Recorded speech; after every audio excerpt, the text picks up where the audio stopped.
podcast is intended for mature audiences. The views and opinions expressed are those of the panelists and do not reflect in any way those of the podcast partners, sponsors, intended for mature audiences. Enjoy.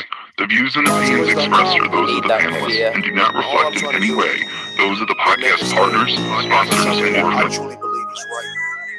I truly believe it's right. I want to be like you. Come on, man. I'm the face of boxing. I'm the cash cow.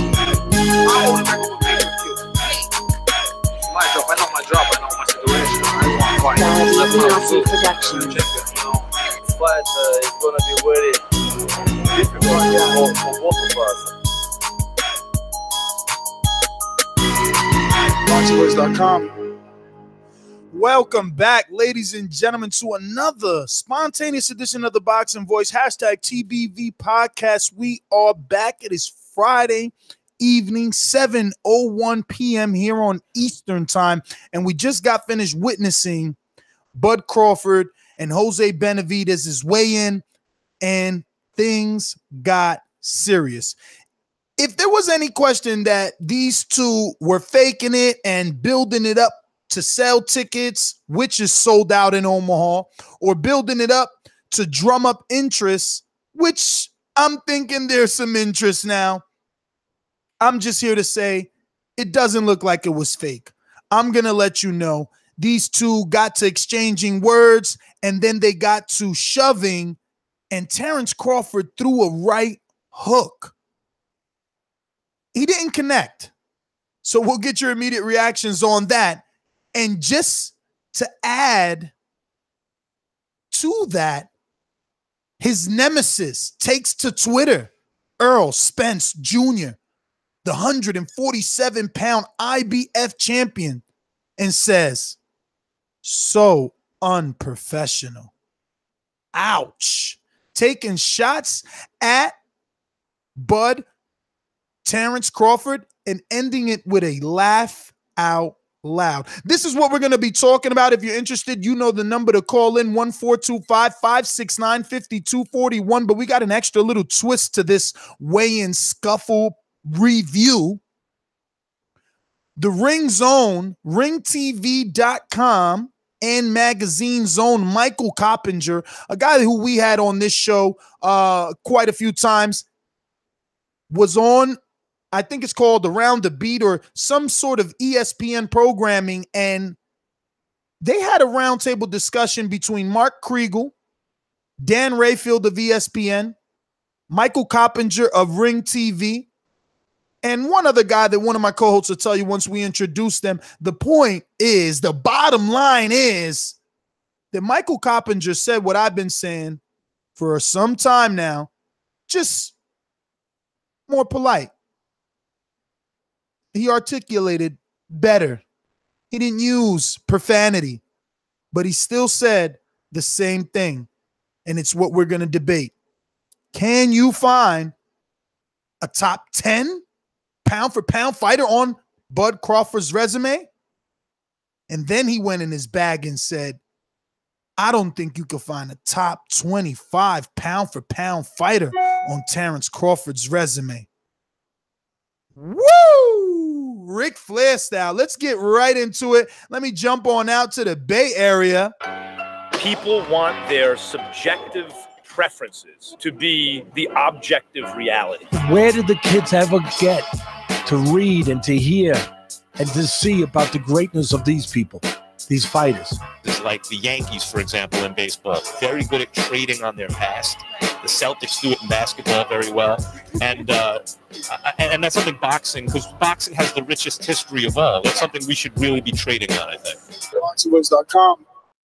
Yeah, we got an interesting one. We got that scuffle at weigh-ins, man. It's always exciting when you get a little bit more added to something that you weren't expecting. Now, a lot of people were speculating the fact that this fight was going to be dull, boring, one-sided, not excitement. Now we got a little bit something to talk about. As well, we're going to dissect that top 25 potential pound-for-pound win if Terence Crawford has won anywhere at that point. So, pass out to Mike. Him 50 million. Whether people thought it was real or not, motherfucker, we ain't playing. Who got time to play? I'm ready to whoop ass and get this money. You feel me? BoxingVoice.com. 2 attempts, handed bands over. Sicko hit, shot and miss. 2 to stand over. Turn up. Breadwinner, huh? Look who in the building. Let me check my Instagram. I might be at 1 million. BoxingVoice.com. Yo, what's going on, baby? We back with another one. And the disrespect that's going on around here, it is real today.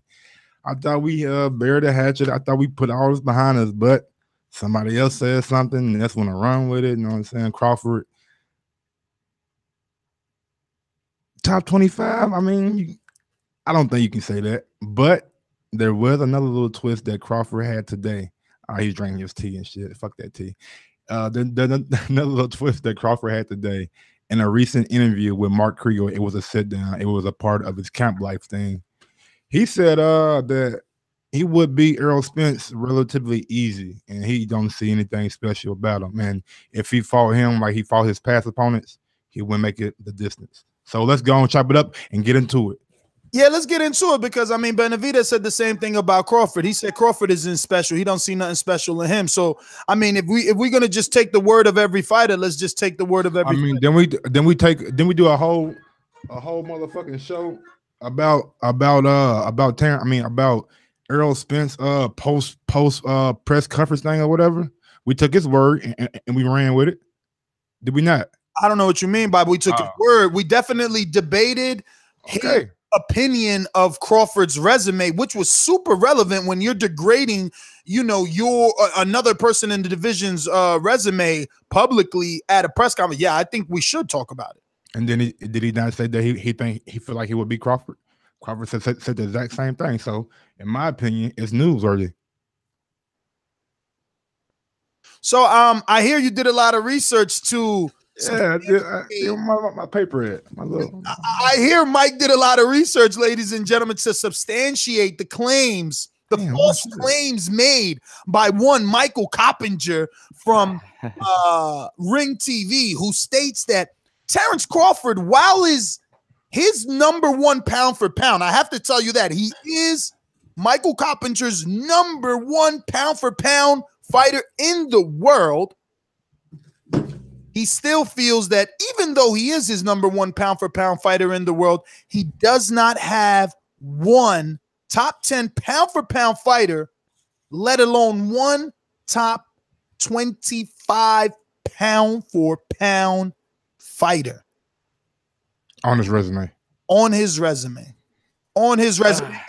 it was just, it was actually beautiful to me to see Kriegel not know how to like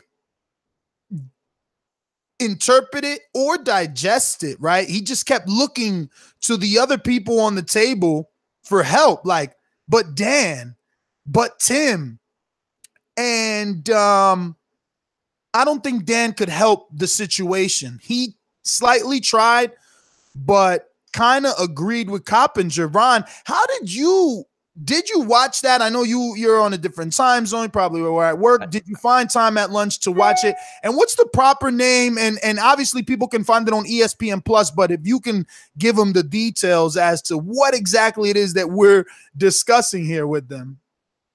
I don't know the name of that show. What is it? Is it Around the Horn, Around the Corner? In this corner.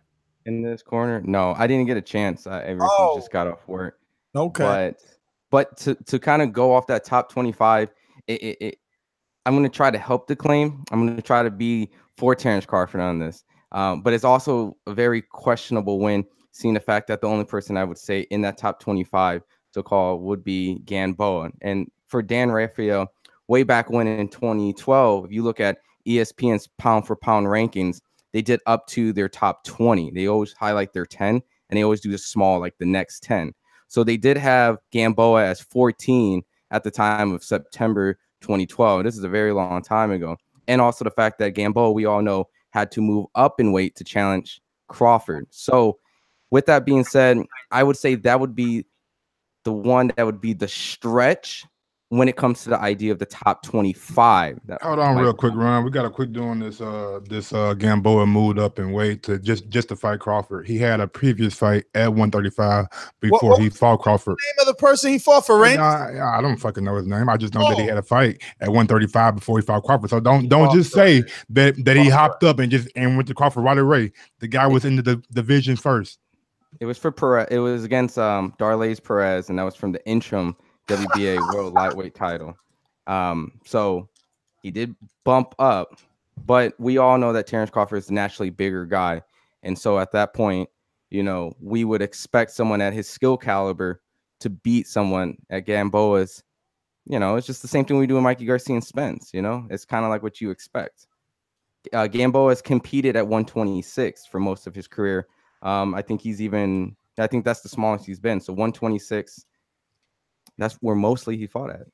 Yeah, so no, he started his career at 126. You know, he actually weighed in 125. And he was always short for the division, short arms, you know. But so Crawford was 12. So you say 2012 is when Gamboa was in top 14.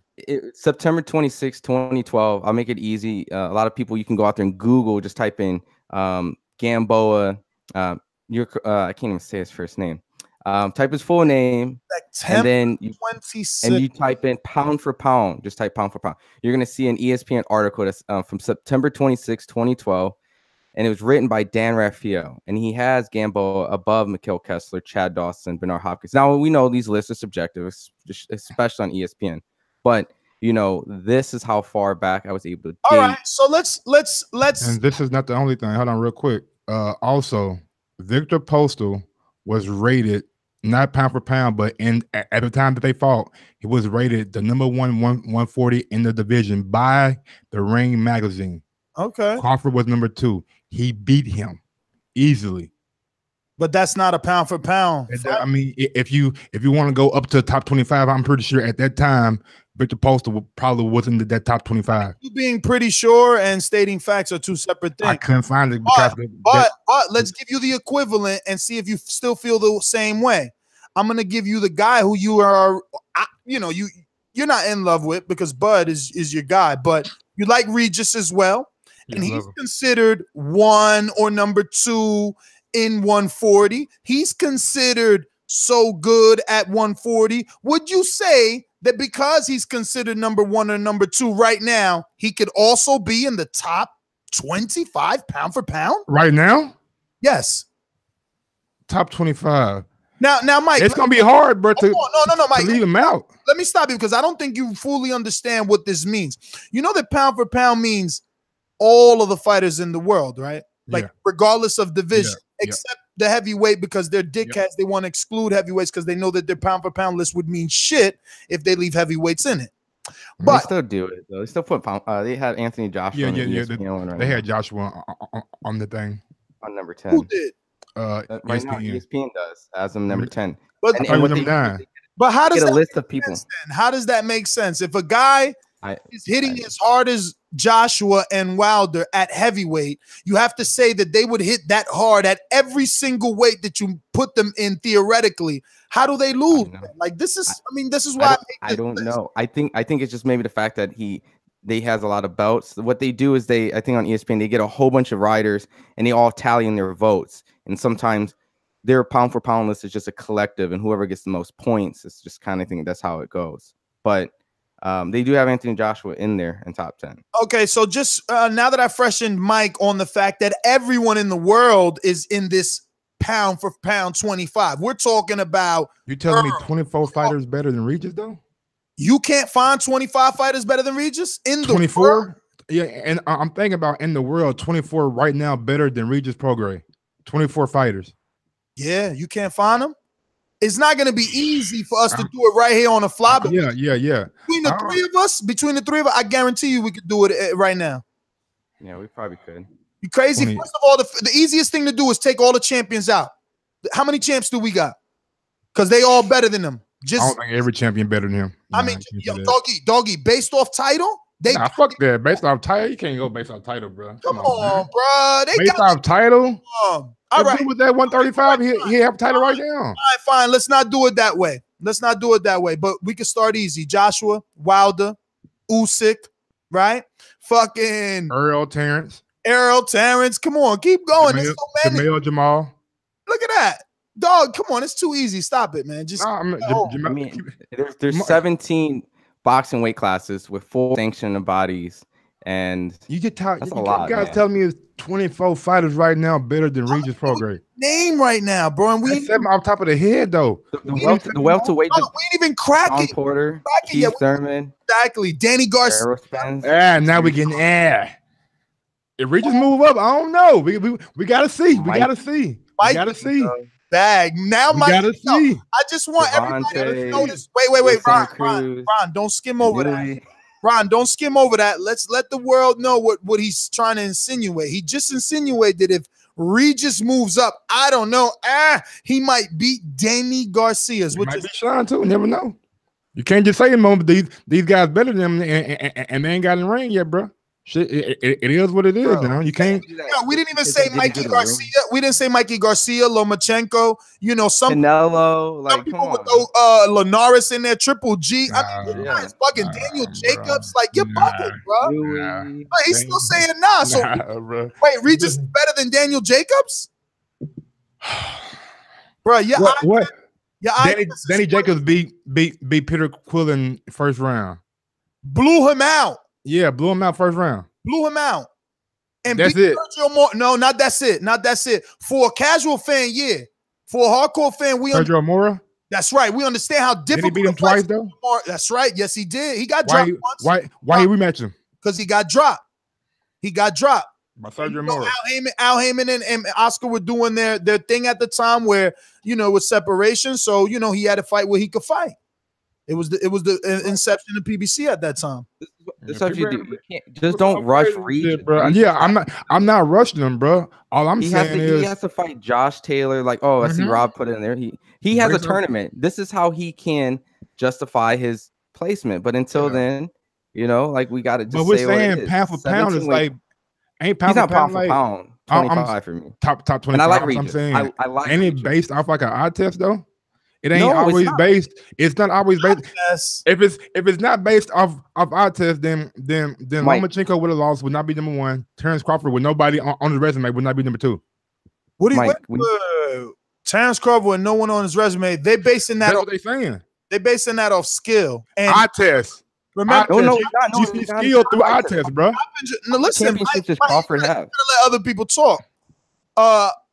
Coppinger did say eye test multiple times on the show, but they're basing it off of his skill because when he got into eye test, he said the way he throws his right hand, the way that he switches up, he gave a lot of detail as to why he think he belongs there, but he still said he doesn't have the win to justify it.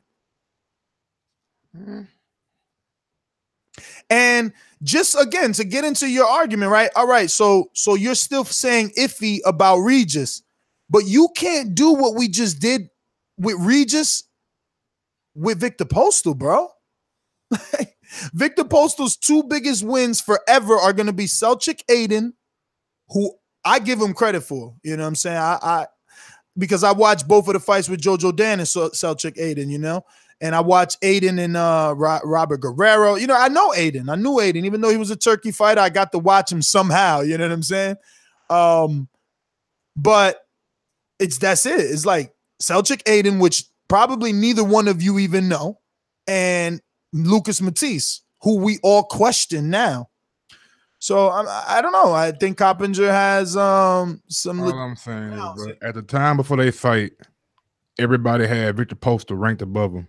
Brain Magazine, ESPN, and I know it's biased, but the fight game did too. What do you mean by rank? Like in the division? Because people have Keith Thurman. Listen, people have Keith Thurman above Crawford in the welterweight division, but they don't have Keith Thurman above him in their pound for pound because list. Crawford only had one fight in the division, though. You just did my whole point. It doesn't. No, not really, because Postal had more. Postal and Crawford had more fights at 140 than just one. Look, the fact that we're talking about pound for pound and you're talking about ranked in a weight class, I just told you they have No, Keith I Thurman wasn't. regardless at a point. So that could be for any type of reason because you're just saying, well, it's because Crawford only had one fight in there. Well, maybe because they felt Victor Posto had better fights, maybe, or maybe they just didn't see Crawford enough at that weight class. Or maybe they feel like Victor Posto was better than him, and Crawford proved him wrong. Promotional things. That's what happened. Poster had a lot of HBO hype. They had. So you telling me that the Ring, Ring, ESPN, and the Fight Game were all in cahoots? Well, have Posto ranked above Terence Crawford. Mike, your narrative, it doesn't work. They had him ranked in the division. Every top 10 fighter is ranked in a division. No, I'm saying they had him number 1 in that division. Crawford number 2. That's what I'm saying. Crawford beat the number 1 guy in his division at 140 at that time. How long was Victor Posto in 140 though? No. Crawford had to move. How does that make him pound for pound? So why isn't Keith pound for pound? I didn't say that Posto was pound for. That's what I said before my statement. Even though it's not pound for pound in his division at the time that Terence Crawford beat him, Posto was ranked above him, and Crawford wasn't ranked in like pound for pound at that time. That's what I'm saying. He beat somebody that everybody thought was better than him. My friend, just because you beat someone ranked above you doesn't make you pound for pound. And again, use that same scenario. So that means that Keith was pound for pound when he beat Sean, and then he was pound for pound, super pound for pound when he beat Danny. He better be, yeah. Come on, bro. You're bugging. Bro, come on, bro. You can't say Keith won pound for pound after he beat Danny. Come on, bro. 2 guys like that on your resume? Come on, man. What are we doing? What is the sport? We're not giving people credit for their fucking wins. Let's go back. Not with 2 wins, bro. Like pound for pound is some legacy shit, bro. Like you can't just. How is that the case when Crawford's number 1 and y'all shitting on his fucking resume? But Victor Posto never moved up multiple weight classes and attempted to and win successfully. I never said Posto was pound for pound at all. I never said that at all. But I'm assessing that's what you're not. You're moving too fast. You gave me Keith Thurman and you said Postal, and now I'm trying to. You said Keith Thurman beat Danny Garcia and Sean Porter, and then you're relaying that to Crawford and Victor Postal. Okay, Victor Postal has not done anything that Danny Garcia has done. So the fact that Keith Thurman beat someone that Danny Garcia did. Danny how many weight classes? He beat Matisse. Danny beat. No, you can't. No, man. So y'all go back to weight classes. I'm asking a question. He beat Matisse at 140 just like Danny did. He did not unify. Stop it, Mike. Like I love you though. You know he what? tried to unify, but he lost to a better fighter. He does it for the show, or this is truly what he believes, because he's insane right now. You're trying to say Victor Postal and Danny Garcia are the same. You're bugging. I'm not saying they're the same. They have like variables. Mike. No, they don't. Wow, Victor had 1 win. Okay, Danny fought Khan at 140. Oh, now we come back the same day. No. Back then, bro. Back then, it was 7-1. You said you the same nigga that knew back then that Khan wants shit, and I picked Danny. Okay, then. So by that exact logic, Mike, that does not matter. People bet on fucking draws. That don't matter. Okay. How does that logic not work for Danny? Works for Danny, but it doesn't work for Terence Crawford when everybody thought that Posto was going to beat him. Has Victor Posto ever defended the title? I'm not. See, bringing in another question, bro. You bringing in another question, bro. No, it's not another question. Like, he's just showing you that they're not on the same level. Danny had multiple defenses.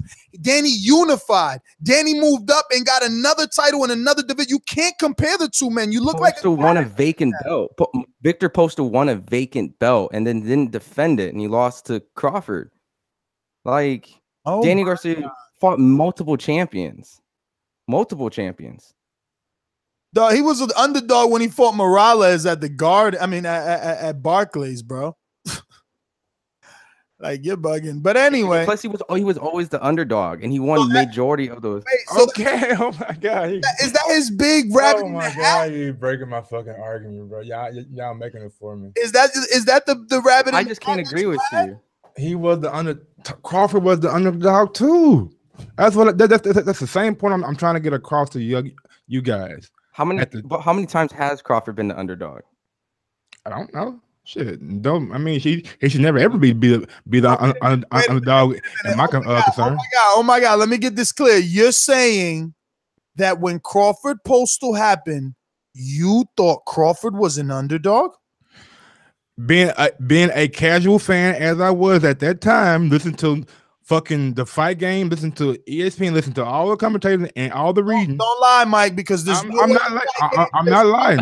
There's no way the fight game said fucking Postal's better than. They had him ranked above him, bro. No, Postal even was mad that he was saying, "Why would you call me the underdog on the fight game, homie?" No, but listen, listen.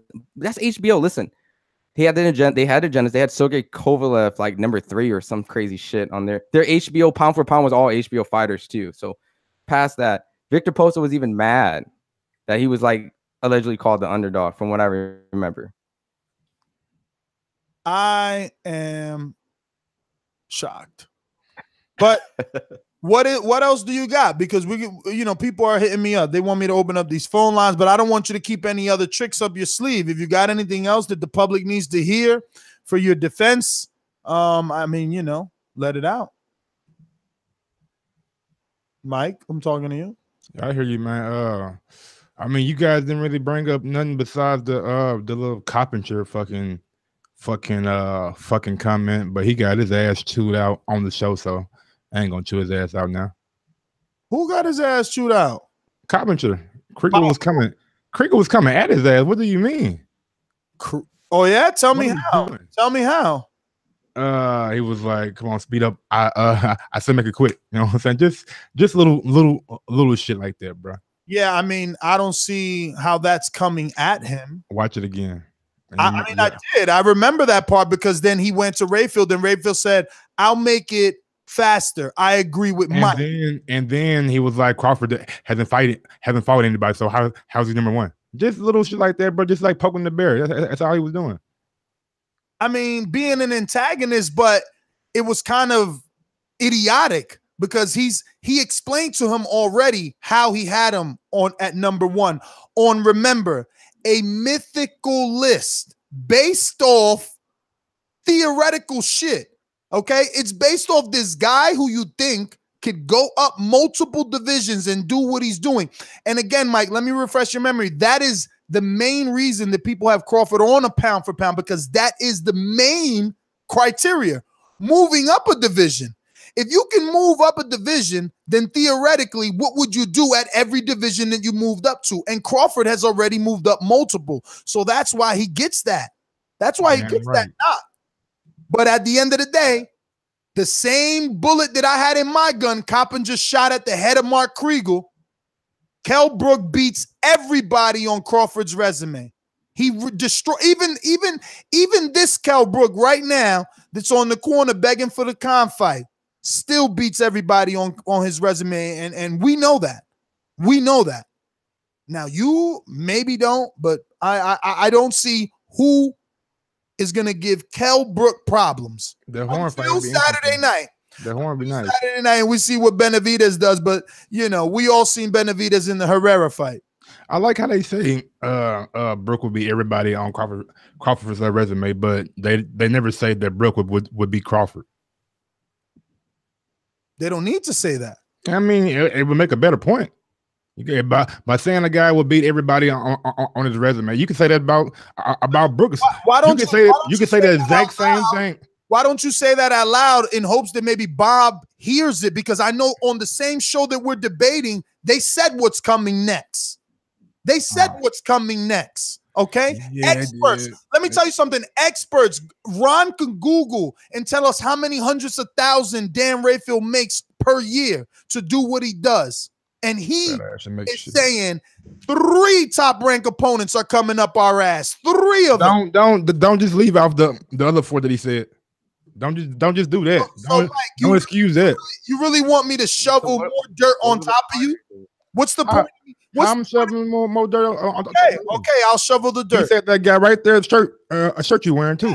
Yes. I'm gonna shovel dirt on you. Mike wants me to tell you, audience, that Dan Rayfield said, I was on the phone with Bob Arum, and Bob said he wants fights with Danny, Keith, Sean. Am I missing anyone? Danny, Keith, Sean, Earl, and that's it for him, right?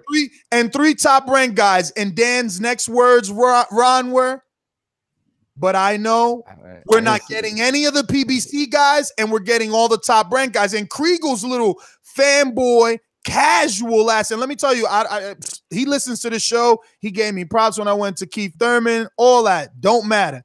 His casual ass is like, what? You're telling me there's no way we can get those fights? And the elephant in the room was that nobody said, yo, Crawford re-signed. You know what I'm saying? Because that was the biggest thing. It was like, why can't Crawford get these fights? They were making Crawford out to be an orphan on that show. Were they? Ron, you didn't watch it. And I know this guy's not going to give me his honest opinion, but it was a sob story. Like, isn't Crawford a circumstance of his situation? Isn't Crawford the worst part of these politics? Doesn't Crawford get the shit end of the sticks in this whole situation? Absolutely, Mark. Absolutely, brother. I can't say it better myself. But it was the casual, right? He was the only one saying it, because was Rayfield saying that? Tim Bradley was saying it. Yeah, the company man. The company man, the guy that did the same exact thing, the guy that never fought Floyd Mayweather, never called out Mayweather, the guy that never fought anybody across the street, the guy that got his career took from him because he tried to fight in-house top-ranked fights with Ruslan Pavatnikov. He beat Pacquiao. That guy, huh? Oh, you mean the guy that almost took his own life because of the shame? Did you hear interviews? Because we had him on this show. The man was in a dark place. Depression set in once he won that fight, and the Pac-Tards attacked him. Him and his family like you, could man, not hide. coming at him for no reason. He said he didn't feel right about the fight. Like, he said that he wanted the rematch, you know. And obviously, when you allegedly won the first one and you lose the second one, then there's a trilogy involved. Ron, not to mention that he fought out of character in the second one because he was so badly trying to get the fans' attention. That's why he continued to fight out of character when he fought Ruslan and lost his fucking soul. He was never the same after that, trying to play up for the fans. Now they don't even watch him as a fucking anchor man on ESPN Plus because we don't even got the app. So overall, what did you guys think about the weigh-in? Did you guys think the actual scuffle was it legitimate? Was it real? Bro, this guy. I think Benavidez got under Crawford's skin. I mean, Earl Spence is right. It's unprofessional. That means that Crawford might throw a punch at me for something I said then. I'm going to tell you what fucking unfucking professional, bro. You cannot reframe yourself. If he made $3 million for Jeff Horn, what the fuck is he getting now? And he can't refrain himself from throwing a punch? That's aggravated assault. If he would have landed the punch, that team could have pressed criminal charges. And let's not forget that this is the same guy that threw. Now you're the police. Now you're the police. Is he? He's got anger issues, Mike. He's got anger issues. He a boxer, goddamn it. All of them do. Dog, boxing is supposed to give you discipline. You ain't see Wilder press conference in LA? Did you not see Mike Tyson? You ain't see Jamel Charlo at Broner weigh in? Yeah, Mike Tyson was in and out of jail, and when he moved with cuss, what happened? He got reformed. Boxing. He got reformed, but he swung at fucking Lennox Lewis and shit.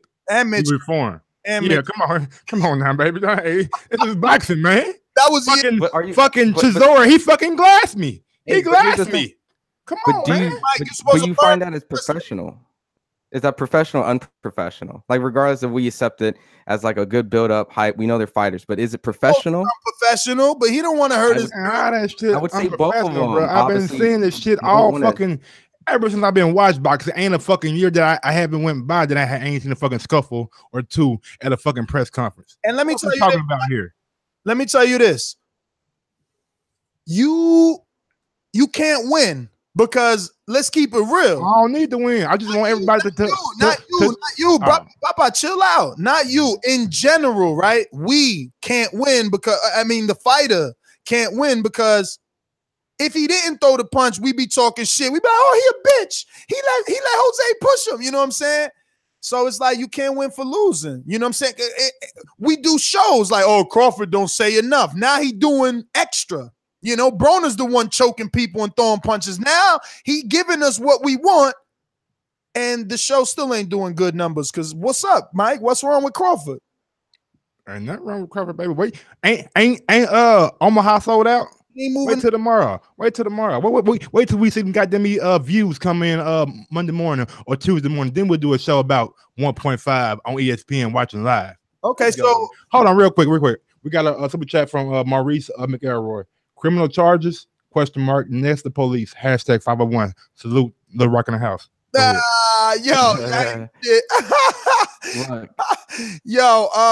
Maurice Elroy said Crawford catching a body tomorrow night. Yes. 501. Jack Killsby says, Nez, be honest, did you laugh when you watched Wilder nearly fall over the shadow boxing as he was the balance of a baby deer? Yo, Jack is so funny, bro. He be coming everywhere. Yeah, I gotta refresh then because I don't see your super chat. I see another one from Maurice says Crawford beats Spence. Hashtag 501. Hey, baby, we in here today, baby. Lil Rock stand up in the building, goddamn it. There you go. Shit. Yo, but don't act like it ain't true, bro. Look, remember that the auto body dude did the same shit. He pressed charges on Crawford. Crawford pushed up on him, put hands on. You know what I'm saying? Dude was trying to keep him in the fucking car and shit, brother. Then because here's of the thing, bitch. Mike, if he hit Benavidez, boxers are role models now. If he, listen. I only seen one role model the past 15 years. So you excluding boxers as role models? I only seen one the past 15 years that I say my son, hey son, you see him Andre right there? Ward is not a good role model. Andre Ward I said one. Not a good role. I said one, didn't I? Muhammad Ali. I said the last 15 years. Now, goddamn, you going back to goddamn 60s. Floyd Mayweather ain't a good role model because he had a couple of discretions in his past. No. Hold up. A couple. We talking about a two. No. We talking about a dude that built himself up into an empire from Michigan, my nigga. Come on. Round up. I respect that. I respect that. Manny Pacquiao was a role model. Year after year after year. He made and he refused to be in. I respect that right there. Nike. But he ain't no fucking role model. DMT, he do it on his own. Nah. You gotta respect. There's a reason why Nike and Under Armour won't give him a deal. You crazy as hell if you fucking believe that shit.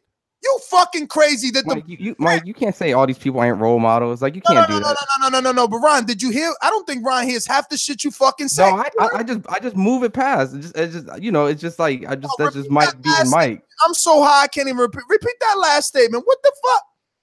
Bro, what I'm saying. No, he said that those sponsorships don't want to sponsor Floyd. Do you believe that? Do you believe because of some of the dirty past that Nike never wanted to sign him or Under Armour or any fucking company? I can't believe that. I can't buy that.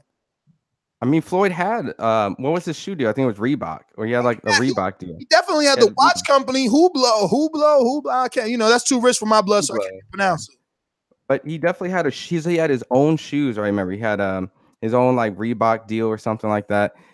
Floyd had tons of sponsorships. I mean, at that point, you're talking about like the biggest known athlete, the highest paid athlete at the time. You'd be crazy not to want to get something like that. Well, a lot of them was crazy doing the Pacquiao fight. We got callers. They want in on this. Final thoughts.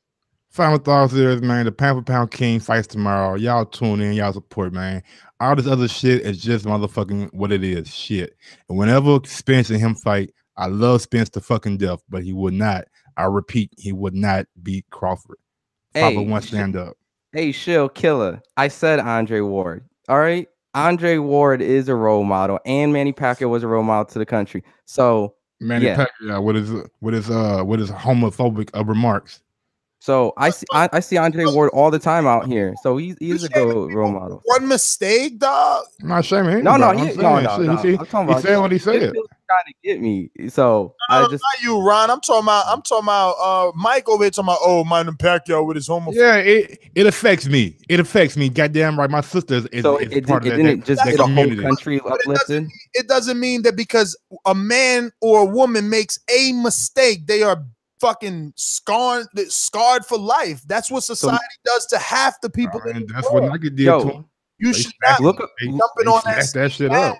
As a black man, you shouldn't be jumping on that same bandwagon. That's Look up the Dave Chappelle. Dave Chappelle, bro. Come on with that, America bro. was built on second chances. Get your ass out of here. Half of us are fucking immigrants coming over here for a second. America should have been built on first chance. Should never been a fucking second chance for us, homie. Okay. Mike, what are you talking about? Look, chill. Dave it. Chappelle Dave Chappelle even made a joke on his stand-up. He's saying you're getting this guy from the streets, from the Philippines, who had like no shoes and had to make his way up, and his only way was fighting. And you're gonna ask him all these political, controversial questions. Like, this is not like the rocket science when he studied. This is a boxer. Like, so like chill. Like, he's not meant to be for social economics and all that stuff, even though he's a senator. That's what I said. But you can't also like discredit him like as not a role model. He condemned him. He said, "Oh, he's not a role model because he had homophobic remarks." But anyway, look, it's time to get to these callers. You know the number to call in: 1-425-569-5241. Press 1 if you want to voice your opinion right here on the Voice of the People hotline. Now, I need you to hit that thumbs up button if you're just tuning into the live stream, or if you've been here chatting it up with us. Hit the live stream. Helps with the visibility of the show. Let's Mike, Ron, and myself know that you're enjoying this content and that we didn't make a mistake taking our Friday night to talk some boxing with you guys. So because of that, we're going to open up these phone lines. 1-425-569-5241. Press 1 time. Add Nestor Gibbs on Skype to be part of the conversation. Let's go out to the sponsors, and we're going to hit these calls.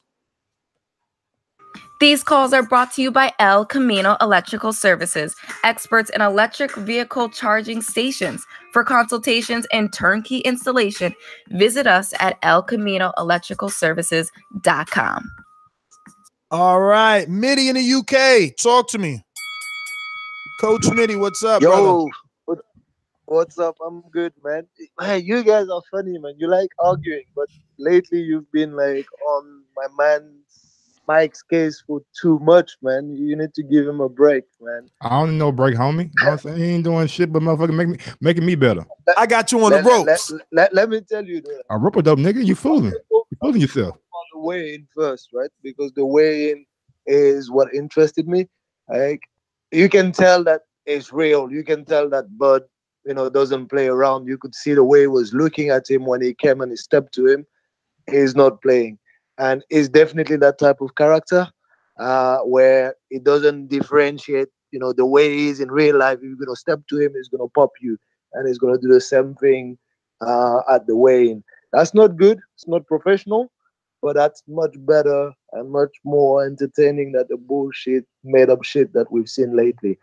That's my point on the way. Another AJ protector taking subliminal shots. No. But you know that. Another AJ protector taking subliminal shots. Coach Mitty, get your call in, baby. Let me finish. You know that when, in the middle of those two, you have two policemen dressed up like G.I. Joes ready for war. I don't even know what they had on them, right? To stop that. It was not like Frank Warren in the middle of that, right? But anyway. Now, yeah, they learn from that. They learn from that. They say, "Oh, I don't want any more old men getting drunk to the floor."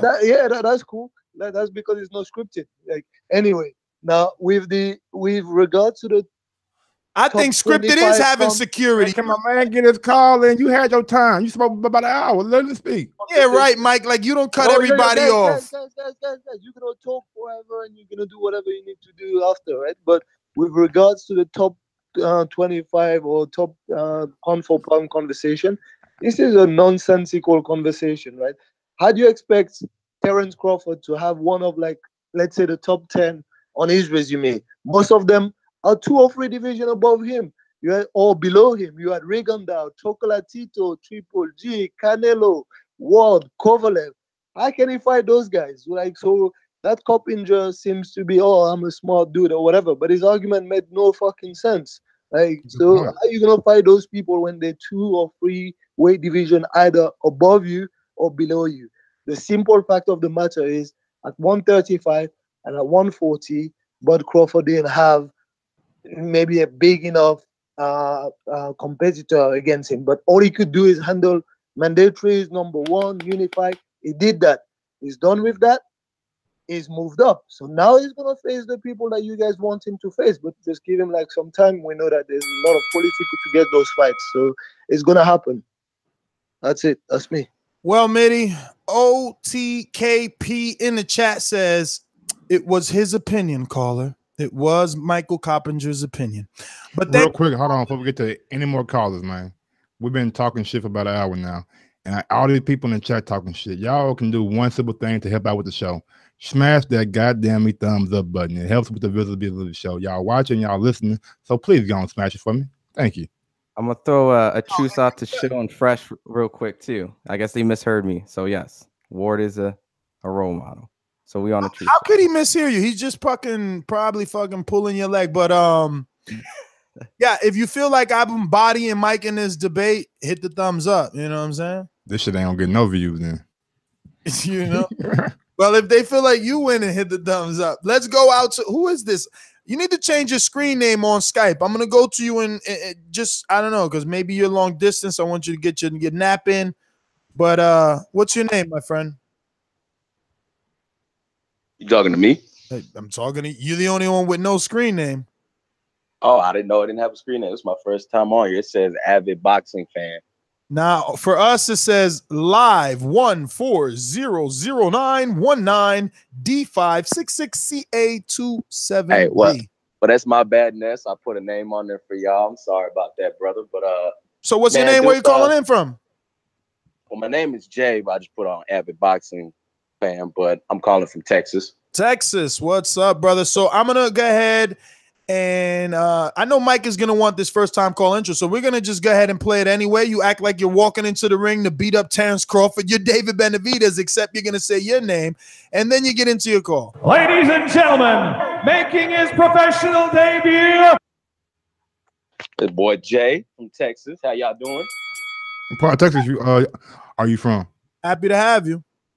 Well, actually, this is like my second home, so I'm originally from California, but I'm in the Metroplex, the Dallas area. Okay, shout out to Big Tuck. Thank you. But I'm actually calling to agree with the other guy. We was actually talking about it in the little messages. But yeah, man, it doesn't really make sense to me that y'all say that Crawford ain't fought no top 25. First of all, I don't know anybody that counts 25 top fighters. It's usually just top 10. But second of all, what top fighters are around him? And one of them, Mikey Garcia, said himself that he don't want to fight Crawford because he really ain't got much of a chance. So that let me know right there, Crawford's definitely a great fighter and definitely deserves to be on that pound for pound list. But at the weigh-ins, man, you know, you just said that you can't judge somebody off of one thing. So how can you say Terence Crawford can't be a role model if he just swung on somebody once? But who said he can't? I said he's supposed to be a role model. I ain't say he can't be a role model. Okay.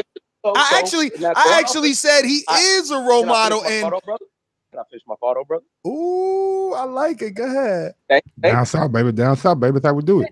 That you were questioning him being a role model because he swung on dude. But then when it comes to Mayweather and his however many transgressions of beating women, we're supposed to let that slide because he came from the bottom up. Last I checked, didn't Crawford come from the bottom up? I heard Crawford got shot in the head and survived and came back and focused on boxing. So how come he swings on a guy that pushed him in the weigh-in and his role model ability is getting questioned? But then we could say Mayweather can still be a role model after allegedly beating all these women, but because he made all this money, he's just a role model, right?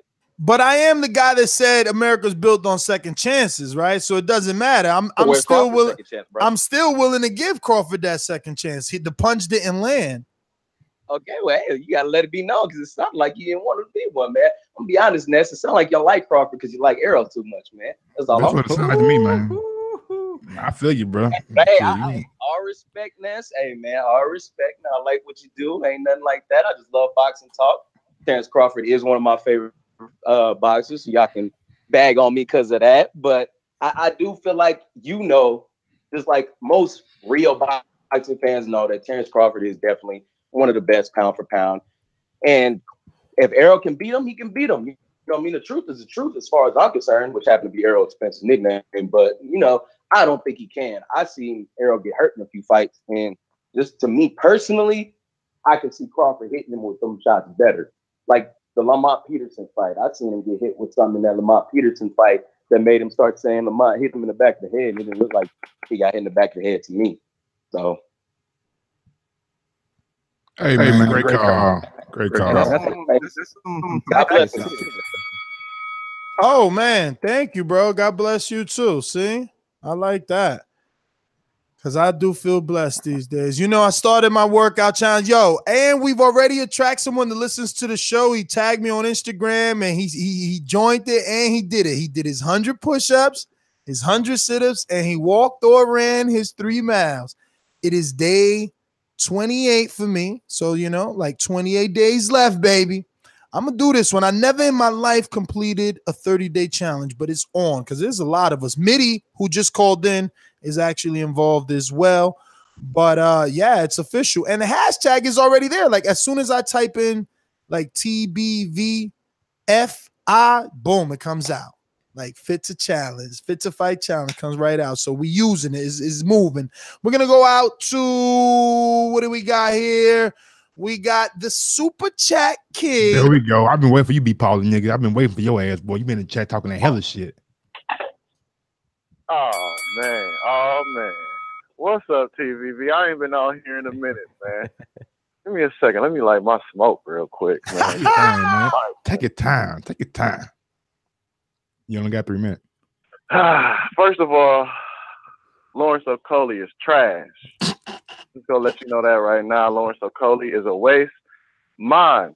Now, as far as this Terence Crawford shit, listen, man. I feel where that's coming from, bro.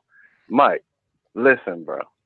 I understand you believe in Terence Crawford. I believe in Terence Crawford, right? But it's a difference between how we feel and what's on paper. On paper, when you compare his competition to some of the other, it don't add up. Now, that don't mean he not pound for pound to me, because pound for pound is just some emotional shit anyway. It ain't really got no real metrics to it. The metrics is different based on who you talk to. So pound for pound, it is what it is. It's some emotional favoritism shit. So that's what that is. But yes! Like, you gotta separate. You gotta. But be Paulie, did you not hear the last caller? You can only fight who's around you. At the time, people not around him. Mikey Garcia didn't want to fight the guy. I got all that. You guys are shitting on this man, and you're not taking the fucking factors into consideration. You ain't got to shit on his resume. You ain't got to shit. We don't have to shit on his resume, right? But when people bring up and try to compare it, facts are facts, man. We can feel however we want to feel, but facts are facts, bro. It's the difference between logic and facts. Yeah. You feel like Errol Spence beats everybody on Crawford's resume. Yo, let the man get his call, Mike. No. Listen. All right. Stop cutting him off, Mike. That's what you know. Earl and Crawford, I got it like 55-45 right now because I got to see more Crawford. But I'm going for Earl, but I got to see more Crawford. That's what I think a lot of people think. We got to see more. When they say he ain't proven, I understand it. You got to see more. Yes, he had to fight who he had to fight at the time. But that's for every fucking fighter. You know what I'm saying? Like, at the end of the day, if you believe in Terence, you believe in Terence. But when you try to argue facts to back up your belief and they don't add up, you just sound delusional, bro. It's just real, my nigga. Like, you sound delusional. You sound like you can't see the logic and what other people are saying because you're so emotionally tied to, bro. Now, last time I checked, 2 + 3 was 6. Oh, he's still cutting them off. Yeah, but you give him my point, man. You love the guy, I get it. I love Crawford too. That motherfucker a real motherfucker. You know what I mean? When you look in his face, you can tell he's a real motherfucker. I love a lot of these fighters, but it's the difference between emotion and logic and facts. That's all I'm saying. But that's my call, TBV. Mike, I say it one more time. Lawrence Okolie is a fucking waste, man. So check out Joshua Abuasi tomorrow. That's Mike's new. Last time you use your emotions, Lawrence Okolie looked at trash. So I ain't too hyped about this. Peace out, y'all. Peace out, boy. Damn, Mike, you a pathological cutter morpher. Habitual line stepper. Damn. And they just jumping on anybody say anything against Crawford. I know you let the call from Texas just run on forever. Hey, he had a good call. I can't lie about that one. He had a nice call from this. Whenever it fits his narrative. Let's go. Look who we got here. Let me see if we're gonna dust this off. Let's see. I hope it's still here. Did you say 2 + 3 = 6? That's what the chat said. Yeah. He said it don't add up. You know what I'm saying? I was just like, you know what I'm saying? Yeah, nigga, I'm delusional, nigga. 2 + 3 is 6. You know what I'm talking about? Let me go Just out fucking with him. Just fucking with him. to the first lady of TBV.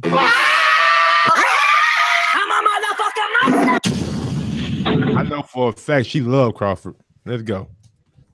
And I will never stop being the first lady. I love you, Ness. How are you? And I miss you so much. What's going on, Monster? You all right? I'm good. You know, okay, buddy? we good. We good. I'm happy. I know, I'm happy seeing Crawford you. You're is doing big things. I'm happy Crawford is acting like, you know, like we want him to act. I mean, I don't mind the punches. You don't mind the punches? Listen, man, I have to agree with Mike on everything. You a hater. You a hater right now. I see both of you guys point, and I'm a Crawford. I've been a Crawford fan. Mike, you know that for a fact. You haven't even met me, and you know I'm already a Crawford fan. Like everybody that knows me or follows me understands that this is a guy that I have been following way before anyone was joining the bandwagon. And I honestly think there's some potential in him, and I do see that. But I also see your point, Ness. I see that there's Crawford needs to give us a little bit more, and I feel like he's on his way to getting there. You understand me? Like I don't want to discredit his hard work to get into this point in his life. So to Mike's point, we shouldn't discredit everything that he has been doing to get there. We just need to see where this takes us. He's already in the 147 division. He unified the 140 division. Good for him. Now he's at 147. If he really was somebody that wasn't serious about where he wants to be as a champion or where he wants to, lead his legacy or make his money, he would have stayed at 140, or we would have known about him, or who knows? He could have been another Canelo, just making up weight classes, bringing up bullshit that doesn't make any sense. But he's not doing that. He's moving up to 147. He's fighting on 147. Let's not be too hard on the guy, but let's also be critical enough to understand that we can't be nut huggers yet. We gotta see where this guy takes us. And I feel the same way about Spence. I feel the same way about a lot of these guys. And I think that Crawford, he's gonna get there, man. He's gonna be what I know in my heart Crawford's gonna be. He's gonna be the best welterweight, and arguably better than Floyd. In my opinion, he's going to be that guy. So I'm just can't wait until he gets there. But until then, I'm just going to keep talking shit. That's what I know how to do. Well, all right, Monster. Thanks for calling in. Gonna be better than Floyd. You said it. You heard it. So why you think Floyd ain't coming back trying to fight him? She said this. She said, yo, Pacquiao running. Crawford showed us Danny running that he's willing because of what he's done in his past, right? Which obviously is unify. Obviously, she mentioned move up in division, so there's another similar case, and it's so funny or ironic that these guys are friends. And it's the strange case of Timothy Bradley, which as the days go by, sounds like the new story of Bud Crawford. You can't put Timothy Bradley. When Timothy Bradley signed to Top Rank, his first fight was Casamayor. Mind you, that was after handing Devin Alexander his first loss on HBO and receiving a 2-fight deal for that. He got $1.2 million to fight Devin Alexander. Then he got a 1.2 guarantee to come back versus whoever, which eventually it ended up being Casamayor, long in the tooth at the time, for 1.2 due to the agreement, because both men were undefeated. The world wanted that fight, and since it was Casamayor wasn't undefeated at that time. No, Devin was. Devin and Bradley. The reason Casamayor is in the picture is because it was a 2-fight deal, meaning the winner, both of them got 1.2 for the comeback. Even Devin after a loss got 1.2 because that's what it was. It was so early in their career. They were giving up that, the world wanted that fight so much. It was the three of them, really. Devin undefeated, Timothy undefeated, and Khan not undefeated, but right in the running at the time. You know what I mean? I think that was around the time when Khan maybe fought Maidana or was gonna fight Maidana, but he was still hot at the time. But then Bradley signed a Top Rank. So boom, first fight, Casamayor. So it's like, yo, we all know he signed because he wanted that Pacquiao fight. Pacquiao was hot at the time. He got, I believe, a rumored $5 million or $8 million for that first Pacquiao fight.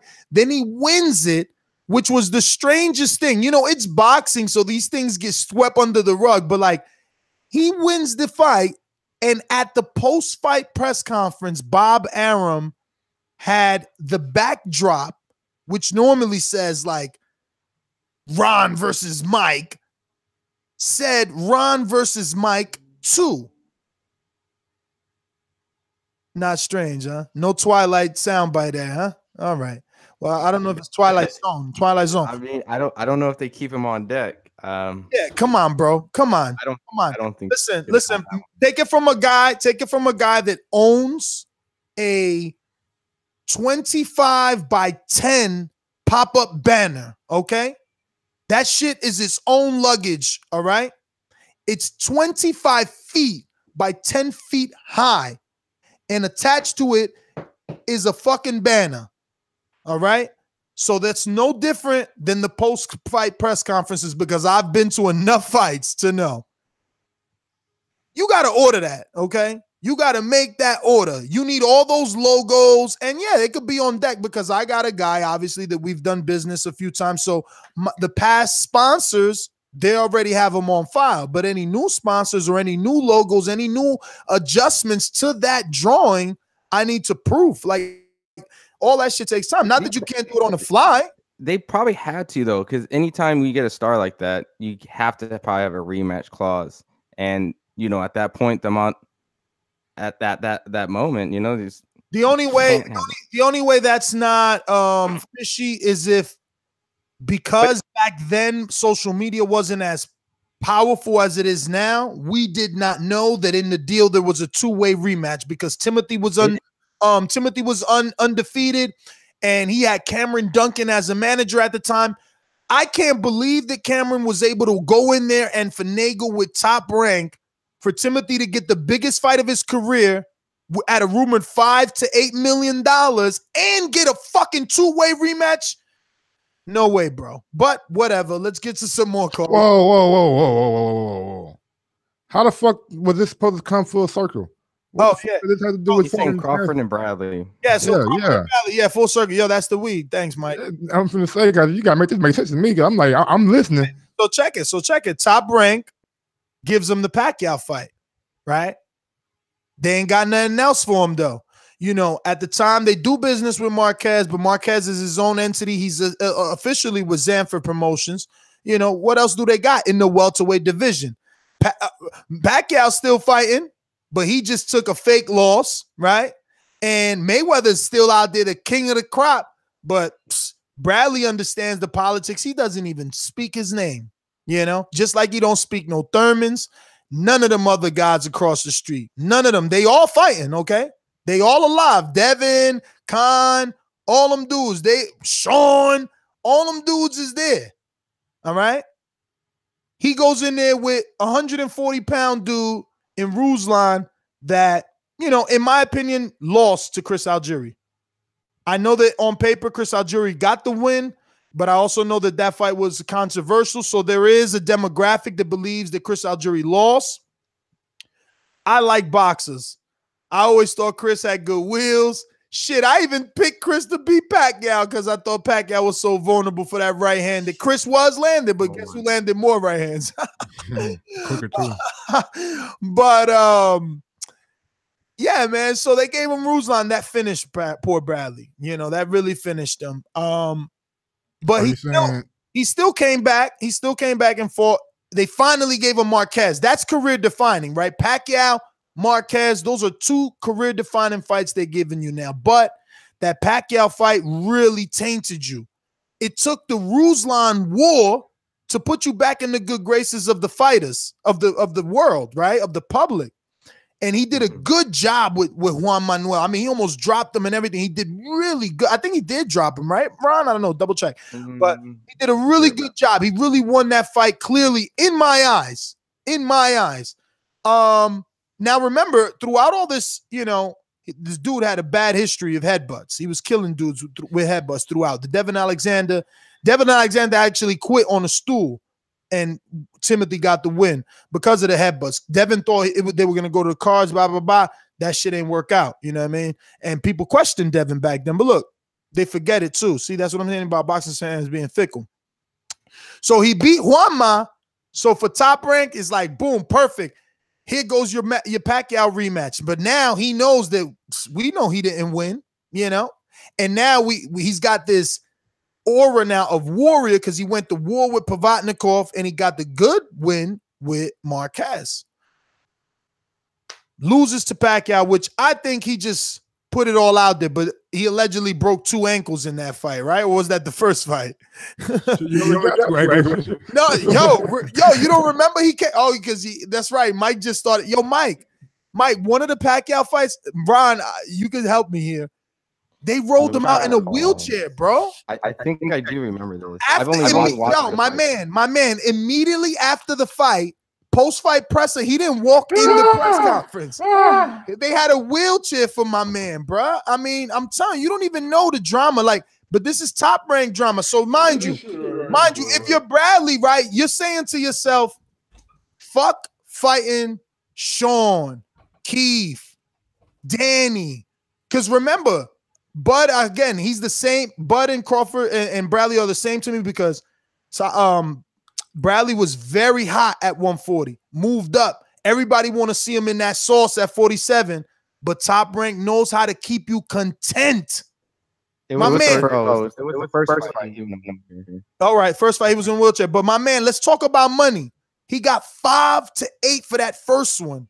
How much you think he got for the rematch?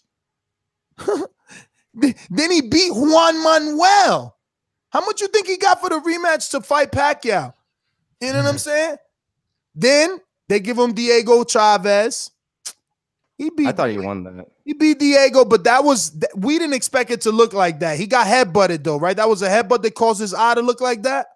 Yeah, it was. I kind of looked at it as like a little karma thing. So because I thought he lost the first Pacquiao, so it kind of evened out. But yeah, I thought he won that fight though. But now check the science. Check the science, Mike. And this is what they're doing with Crawford. It's content. It's like, yo, you lost to Pacquiao. Here's your tune-up, Diego. But who's Diego? Keith's leftovers? A guy that you want to fight but don't fight? You know, then you fight Vargas. What was said yesterday here about Vargas out of your mouth? He almost got knocked out by Vargas. Then you fight Rios. What was said about Rios yesterday out of both of our mouth? Then you end your career with a third fight with Pacquiao. Again, content. Don't pass the torch to Danny, to Thurman, to Porter. Stay in-house. Stay here. Retire. We're gonna even fucking give you the mic. Hell yeah, you a company man. Get the fuck out of it. Yo, he was on that show last night saying that Earl Spence is afraid. That is unprofessional. People say, yo, Ness, you saying Crawford's unprofessional throw a punch. No, I don't think he's unprofessional. I repeated what Earl Spence said. Earl Spence said that's so unprofessional and laughed out loud. I think that's exactly what that's what we tell him to do. We do shows saying, oh, he ain't doing enough. I'm not mad at Crawford. I'm mad at Timothy Bradley. You are a commentator now. You don't get up there and say that Earl Spence is afraid. Man, what the fuck is wrong with you? You was afraid to ever speak Mayweather's fucking name. You was afraid to ever speak Thurman's name, who called you out all the fucking time. Dog, that's crazy to say that Earl is afraid. It's 2018, man. These analysts get on the platform, baby, and they try to deliver. As a fighter, that's disrespectful because he knows that ain't no fighter fucking afraid. What you get in this shit for if you afraid? You don't get it for afraid. You learn your lesson right away in the amateurs whether or not this shit for you. Don't give me that bullshit. He's a fighter. That's disrespectful, but he's a company man. And I can't wait to see his ass. I'm telling you, see, I asked Ron, you going to the Fantasy Springs? I didn't know the distance between where Ron, Bay Area. I mean, I guess I know now. Yeah, that's just far. But there's shit to ask Oscar, you know what I'm saying? I would be in these places because it's some of these dudes you got to pin on the fucking ropes. They can't be getting away with the shit they say. See, that's why I was actively one of the only people like, yo, why y'all fighting? Why is everybody happy about Earl Mikey? I ain't happy about that shit. You know what I'm saying? We did a whole show about that shit. And that shit didn't happen. It's still being talked about. I heard it on the show yesterday. Coppinger just saying, that they still might do it early next year. But like, if we as a people express no interest in that shit, they won't push that motherfucking fight. But anyway, we got callers, right? Anything y'all want to add before I go to them? I mean, you get it though, right? I don't have to connect the dots anymore. They're going to keep him content with money. Like you said, dog, think about it. Who on this panel, because we ain't going to go to the world, who on this fucking panel thought Jeff Horn was going to beat him? And he got $3 million, man. $3 million. Who on this panel thinks that fucking Benavidez is going to beat him? Ron, can you see if fucking Dan Redfield already let out how much money he getting for this? Not yet. I haven't got anything. It's only a matter of hours before we know that he got like $4 million for this shit, 2.5, whatever they give him. It's crazy because the biggest name on Benavidez's resume is a faded Mauricio Herrera and a fringe contender in Chi Santana that Saddam Ali took care of easily. I don't think easily. I kind of remember Saddam had a little bit of rough of a time there. Did you watch that fight, Ron? Which one? Saddam and who? Saddam versus Francisco Santana. I would have to go watch it again. I wasn't big on Saddam at the time. Maybe in the chat they could tell us. But yeah. You see any similarities, Mike, or no? You think nah? I mean, look, I don't think they have the stable to keep him content or keep him busy like that. And I don't think Crawford is the kind of guy that's gonna be like a Timothy Bradley and not want to fight the guys across the street. Because because one thing about Crawford, like when you talk shit to him, talk shit about him. I already got it. I got it. So it's been reported that Crawford's official purse is $2 million and guaranteed $3.625 million. Benavidez' official purse is $350,000. What? Yeah, you said two. You said three. I know he put like two different purses in here. So he said Crawford official purse $2 million. Okay. I don't know why he said that. Guarantee. Oh wait, what the fuck? This makes no sense. Crawford official purse $2 million guaranteed. Guaranteed, but after the fight, he's gonna get 3.6 altogether. Oh, he worded that wrong. Yeah, so he's getting 3.625. Yeah, so 3.625. official purse was originally supposed to be 350,000, but he's guaranteed 500,000. Bro, you tell me now. You tell me. You come up in the sticks. All you like to do is fish. You a family man. We heard that shit. I watched all the content they put out. I watched the thing with his mom. I watched everything. I like him more. I hope he knows. Listen. His mom used to tell him he ain't gonna win. He ain't shit. His mom was telling people she would take him around the neighborhood and offer kids money to whoop his ass, and they couldn't. So let me tell you something. I love his story more. I'm glad Top Rank is finally putting it out there. I don't know where I was going with this shit. Fuck. Look, all I know is Top Rank fighters all get that chance for the WBO. That 3.6. That 3.6. Yo, he got 6 kids, bro. Like man, listen, that's a lot. 3.6 million. Yeah, that's a lot. Yeah, that's a lot, bro. Listen, we've only heard rumors of PBC fighters getting that amount, never on paper. We never seen shit like that on paper for tune-ups, man. But you got to make him think though. Like to me, in my eyes, like I don't know why I think like this. You got to think like, bro, you paying me 3.6 for this nigga? How much is you getting, my nigga? You know what I'm saying? We got to start like after what? Huh? How much? What you mean? How much is you getting? Motherfucker, Bob Arum. How much is you getting for this motherfucker? If you paying me 3.6, man, you got me fucked up. Rule 1: never count nobody else fucking pocket. about what you get. You count somebody else's pocket when it's fucking Meanwhile, dealing we- with you specifically. Specifically when it's specifically dealing with you, you count their pocket. If you want to count Bob Aaron's pockets, then it's That's what Floyd did. No. If you want to, that's right. Thank you. I'm glad you got to that point because that's where I was going. If you want to count someone's good. pockets, you want to count Bob Aaron's pockets, why the fuck you sign another 3-year deal? When you don't want nobody in your pockets and you don't want to be counting nobody else's pockets, you separate yourself and you do your own thing. Oscar, All these other Mikey, fuckers Floyd. You sign a 3-year They deal all right did now that same because, thing. like you said, he's not that popular. You just now starting to know about his backstory. Homie. After this 3-year deal up, he be about 34 years old. He can make some more money. Hey, and you heard Tim Bradley. He 31. What we waiting on the Spence fight for? We need that fight now. The company man said Tim Bradley ain't he ain't no Bud Crawford, nigga. You can't put him in there. You heard Tim Bradley. Bud is 31. What is he waiting for? Take that don't crack. fight now. Take that fucking Spence fight now. You heard him. Oh, yeah, take it now. But I'm saying Crawford has the potential to get to that big money if he leaves Bob after this deal is up. I don't see no reason why he wouldn't. All I'm saying is this, bro. If you getting 3.6 million for Benavidez, I know that means that Earl Spence check is way above 10 million or in the tens million. But what I'm saying is, you also are content, bro. Fuck being content, bro. You not. I don't like when I see Crawford and I look at him. I can tell that he want to be great, and being great is not being content. But he's still being great. But I'm about to call you Bud and shit by mistake too. No pun. Y'all tall and lanky, right? Listen, I wonder why I like Bud. Mike, think about it. I like Wilder and shit. I'm tall and lanky. Think about it. What legitimate writer, website, publication, right,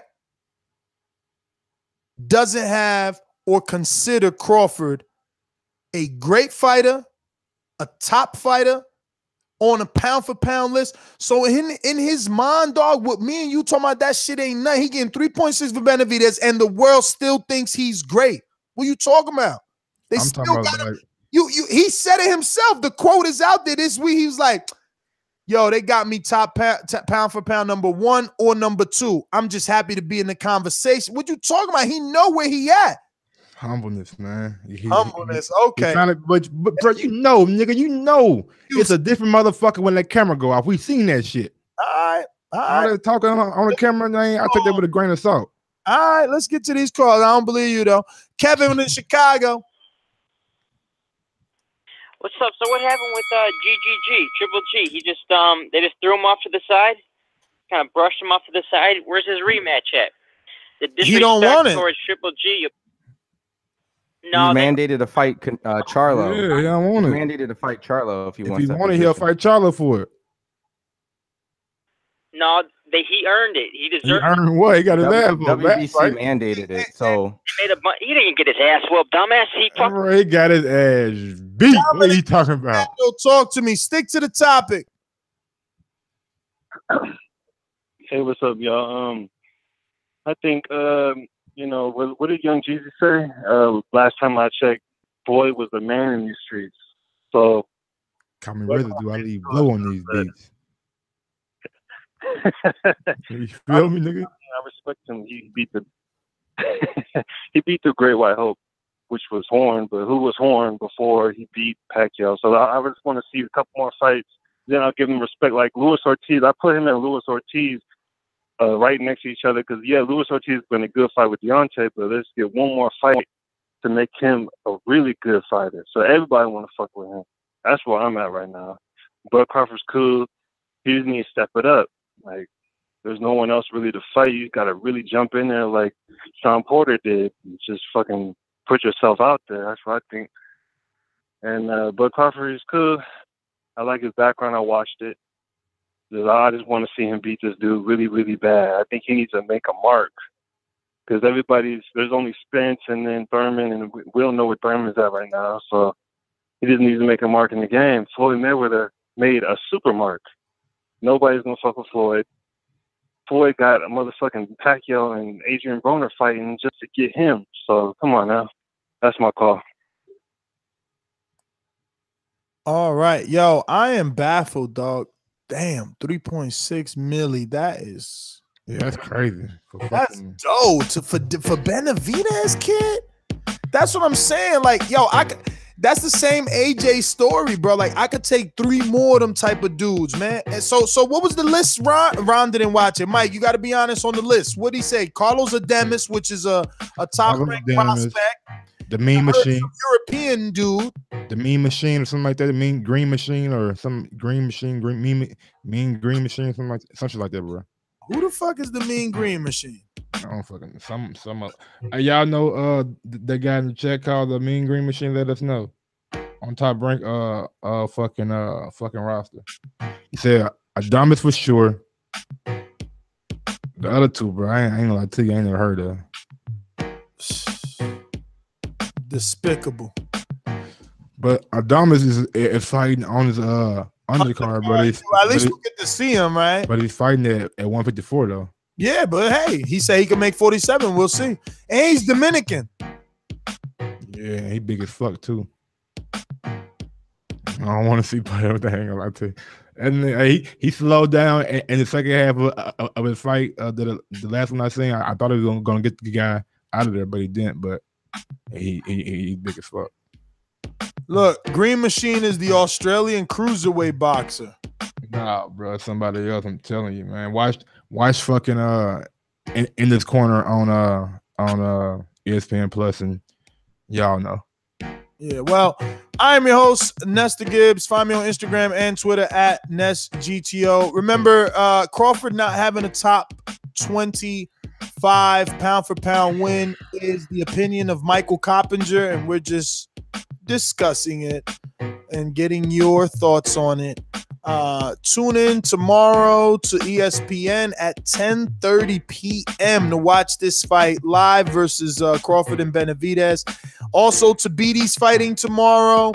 World Boxing Super Series has a couple of good fights. Andres Fedosov is a heavyweight that was in the ESPN Bucksino. He's going to be fighting Joey DeWelko, common opponent with Brian Jennings, and a couple of other heavyweights. I think maybe Travis Kaufman fought DeWelko. DeWelko not looking the part of a heavyweight, but very skilled, especially to be a heavyweight, you know, Andy Ruiz type of dude, especially because of the skill set. So yeah, that's a good fight between him and Fedosov. Fedosov was Russian heavyweight. You know, people thought he was going to be the goods, but he seemed a little basic.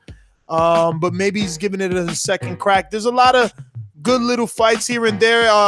Speaking of heavyweights, Michael Hunter is fighting Martin Bacoli. The AJ sparring partner. Remember, we did a video on that on the DAZN card. I don't know what card is on. To be honest with y'all, I just seen it on the ESPN fight list or whatever. And remember, we're going to be going back to Alabama for next week. So if you want any questions, ask to Deontay Wilder, head on over to patreon.com/ThaBoxingVoice, where we'll have our Ask Deontay Wilder posts. And for all my Patreons currently, all your questions were answered, and that video will be out. New Wilder videos posted today in training camp, mimicking Tyson Fury's style, was the trainer Jay Diaz. Also some pad work with Marcellus Wilder, the younger brother in the cruiserweight division, who is now 2-0 with 2 KOs, also showing his own big power. So new Deontay Wilder camp live videos dropping every day. Got a few more to put out today just to keep you guys, you know, happy. Speaking of power, we got the Sandman fighting tomorrow. Lewis Ritson, he's fighting on a Matchroom card in Newcastle. So if you guys want something to watch early in the daytime and you don't mind watching a little bit of UK boxing, you can totally check that out probably around 1 or 2 Eastern time. If you're in Cali, then you got a better treat. You get it around 11. So do your thing. Oh, yeah, you can follow me on Twitter at Gross2312 or on IG at Gross1911. And my final thoughts, you can find me at Fighter IQ Media on Twitter and Instagram. Look, I like Crawford. I think Crawford's great. There's never been a pound-for-pound guy who's never been scrutinized for anything and everything he's done. That's the position that everyone wants, and that's what comes with it. Mayweather, Sugar Ray Leonard. Everyone and anyone has been killed and scrutinized, their resume torn apart when you're there. So this is just what we do. This is just what we just want to find out if we can get the best fights. But Shakur Stevenson's also fighting tomorrow. He the co-main. Yo, Ron, you're so right, bro. People ridiculed Mayweather's resume. They always like he didn't fight somebody. It was like, oh, he never fought Margarita. He never fought a slick black fighter. He never fought this. He never fought that. But, you know. It happens to everybody. Sugar Ray Leonard was like he didn't fight Aaron Pryor. Yeah, so Sugar Ray Leonard back then, like everyone's like, oh, don't say Sugar Ray Leonard. Like Aaron Pryor, Michael Nunn, Donald, Curry. Like there's tons of fighters. So Crawford, you're in the pound for pound spot. That's what everyone says. So enjoy it. Do your best, fight your best, and we'll continue debating. So heavy as the head. Hell yeah, heavy as the head. And you know what? Listen, if you ain't got no haters, you ain't popping. And if they ain't talking about you, you ain't popping. So like, yo, you in a position, man. And with being in that position comes people's criticism and their critique. Is everyone gets it as they grow, so it's no big deal, man. It's all part of the game, like Ron said. That being said, peace. Peace out.